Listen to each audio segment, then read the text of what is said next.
First go to the file and choose open. Select this girl image, press open. Now take the lasso tool and select the character like this.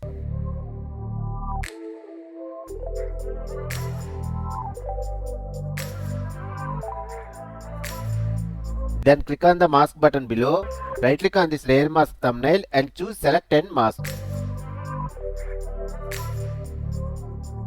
Click on select subject, press OK.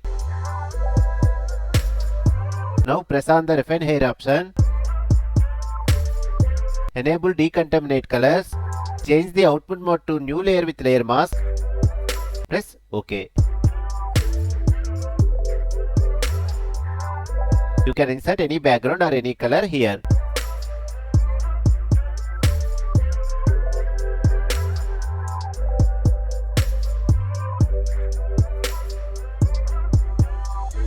Let's see the final result.